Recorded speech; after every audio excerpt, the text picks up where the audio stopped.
I'm getting calls. We got the video. The video's been leaked. We're gonna show this. And honestly, I was trying to keep my job at the time. I should have told him, show it. Show him that he celebrated. Show him that I walked away. Show him that I was a 46-year-old man that said the F word from 15 feet away from somebody. But me and Peter talked. Yeah. Me and Peter fixed that. Me and Peter had the conversation. Me and Peter moved on from it, right? And what I wanted to do from him from that point on, because I heard what he said, I never wanted to make him feel that way, whether intentionally or unintentionally. So anything he wanted to do on TV, any point he made, any conversation he wanted to have, I was gonna have it with him. I was gonna support him. I was gonna be a good teammate, because that's what I did for everybody else. And like, that was unfortunate, but that's not why I'm fired. You're a stand-up guy. You've always preached accountability. Looking back over your 11 years at ESPN, 12. 11, 12, is there anything you would do differently, or do you leave knowing that you were fully yourself, or, you know, what are your thoughts, man? That's a good question. It depends on when you ask me. You know? Like, you ask me, like, when I see people in public, like OGs and like aunties and stuff, and they tell me they proud of me, and they proud of like,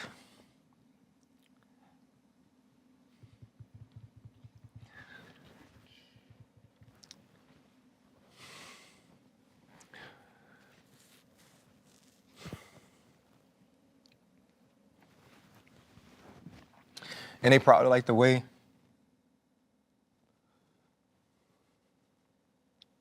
I represent the community, yeah. I wouldn't change anything.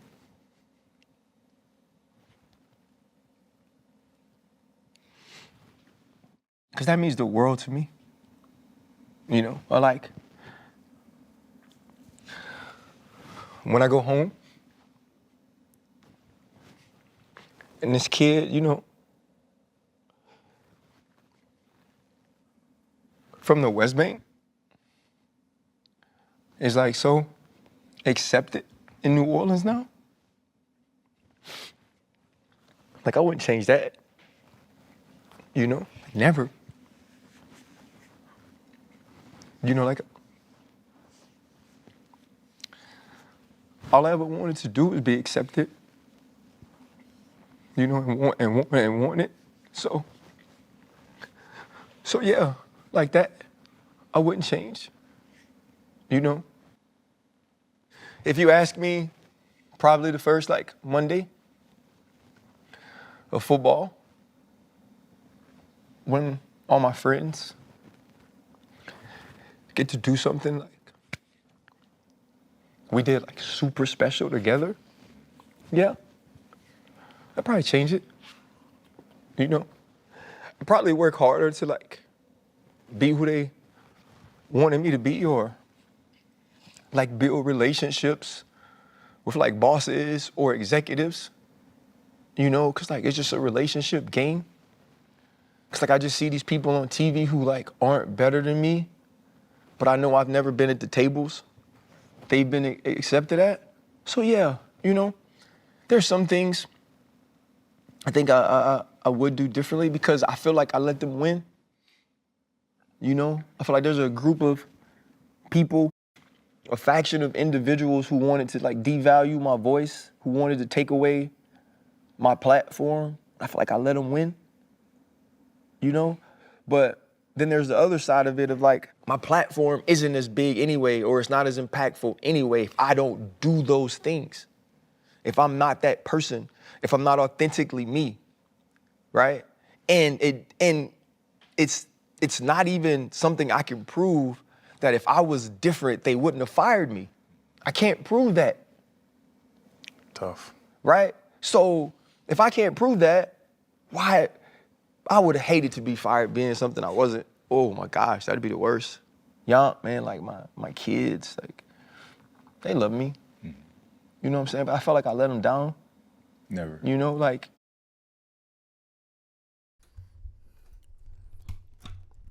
Yo, it's your boy Schoolie. Welcome back to another episode of NBH TV, Natural Born Hustlers TV. And today, man, we coming talking about Ryan Clark and the whole ESPN situation, man.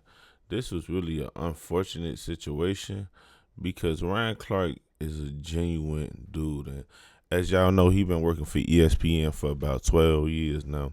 And he would do the Monday Night Football thing, and basically they just let him go, and everybody is kind of in a frenzy about this whole situation because they saying that they fired him mid-show. They basically let him start the show and then fired him right in the middle of the show, and he never came back. So everybody kind of got a problem with that, and the whole Pete thing they talking about last year when he told Pete, who I guess he's a white guy, and he's coming up in the ESPN world, and basically ESPN was planning on having him his own show, and Ryan basically degraded him or discredited him by saying that you really don't know what you talking about. I played football, you never even played before, and basically so many words like you can't really speak on football as much as I can because I and you never played. And a lot of people were saying that's the reason why he got fired, which I don't know if that's the reason. It may left a black guy and maybe rub some people the wrong way, especially when they got plans for a guy. But a lot of times the season just be over with, man. You got to kind of know when your time is up. I don't think it's personal necessarily, but sometimes it just be over with. But when you look at other people like Stephen A. and how he $100 million contract, and you can sense the room, man. I definitely understand what he's saying. You can sense the room a lot of times to understand, like, yeah, it just ain't the same. You know what I'm saying? When you come into the building and you get your good mornings and you just feel the energy, man, and it kind of sucks for him because he is a good dude and he have took the time out to build his own platform, which is a good thing. That's why I always tell people, like, what are you doing to better yourself within a company? Is you just coming to work and clocking in every day, or are you actually taking advantage of the benefits, taking advantage of the subscriptions, and taking advantage of the people who's following within your job? And I feel like that's something he did. He did do his own podcasting thing on the side, and I believe he a part of this podcast. But you have to build yourself up outside of whatever you got going on. That goes for jobs, that goes for relationships, that goes for everything in life, because the moment that you find yourself self-centered and you only believing in this one thing, sometimes it may let you down, and then you're going to look back like, damn, what did I get out of this? So it's tough, and you can tell that he kind of feel let down. I wonder if this same effect to have on him if they would have did it the right way and not let him clock work, because I feel like that's a humiliation tactic. But maybe not. Maybe people overthinking. A lot of people want to play the race card, and I hate that for the black community. I don't think we should play the race card, man. I honestly think that they did do him dirty by letting him, but I don't know if it's racial. And at the same time, some people just be better asking. He's the ass. You know what I'm saying? He a cool dude, and I like his energy a lot of times. But when you look at Ryan Clark versus Stephen A., it's a difference, man. But I want to keep watching this video for a couple more minutes. Stay tuned. See you soon. Let's go.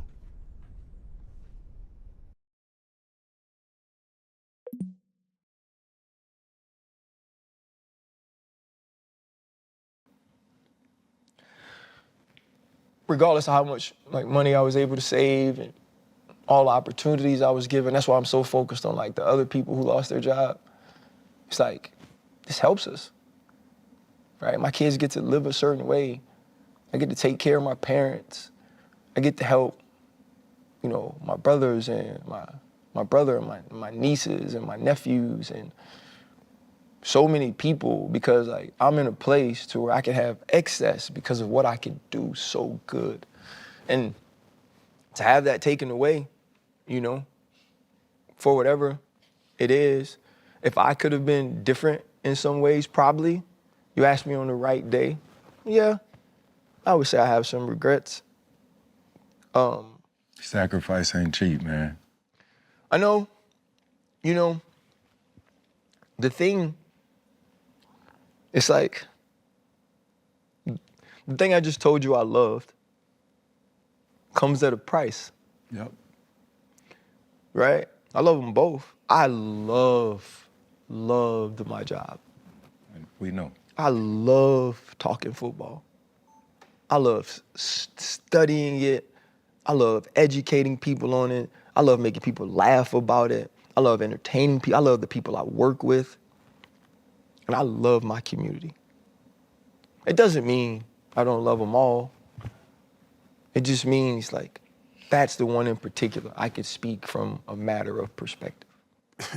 You would still have one if you let the other one go.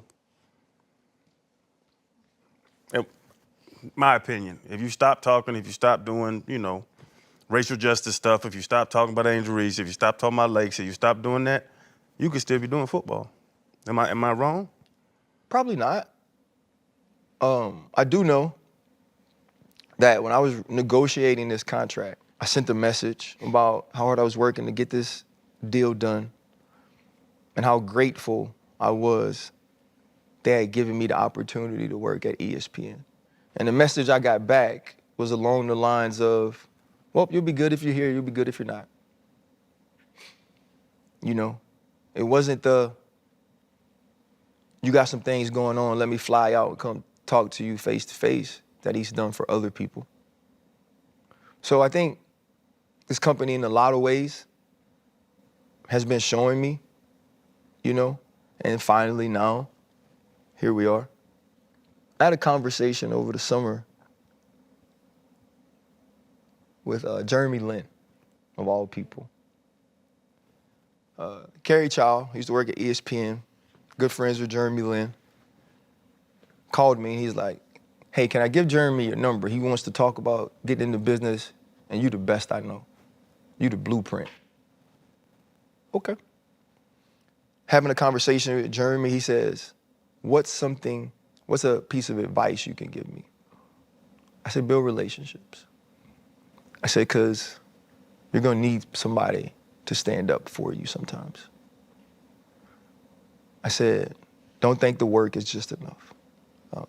And I said, if it's not a part of your being, don't let people know where you stand socially or politically. If you don't feel like you have to stand up for people, that's not what's popular, that would put you in a space of the minority, that would in some way make you a threat, then don't do it. If your job is more important than those things, just be quiet. Because if you do, there could be opposition.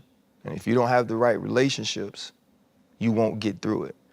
And I was like, and I'm dealing with that right now, man. I was like, I don't know if I'll be working in the fall. And he said, you? He's like, you're the best in the world. He's like, there's nobody better than you. So what I'm getting out of this is that he felt like he was fired because he spoke up on a lot of political and justice and blackity black and basically kind of picking a side with African Americans.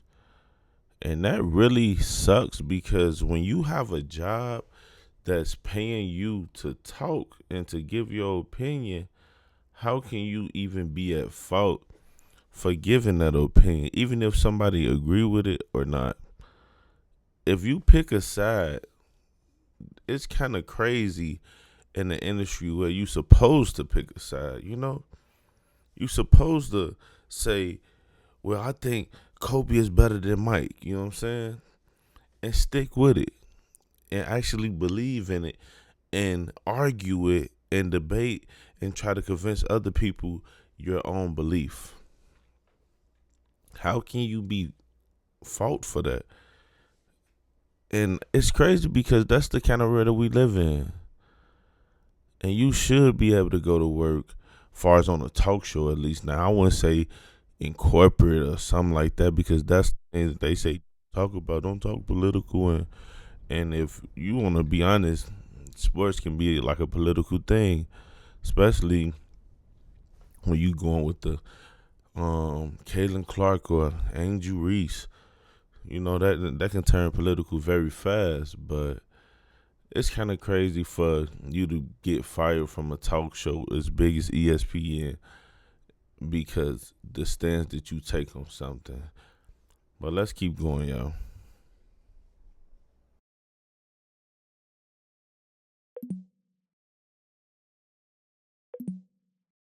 Goes. And in 2026, I said in 2026, brother, that's where we are. It's just been so many things like that that I think I look back on throughout this situation and you wonder if it could have been different. Man, RC, I was trying to figure out who was going to pass who the tissue. I think all of us are crying. That was a tough one. I didn't it expect was it. tough. I expected anger at RC. I ain't gonna lie. I expected you to snap. When we start asking you, I didn't expect you to get emotional, man. You got me going. I think the beauty in what I'm hearing is, I think that's what this show is. That's what, the pivot, why it was created for moments like this, moments of adversity, moments that test your resolve, that test your character, but also.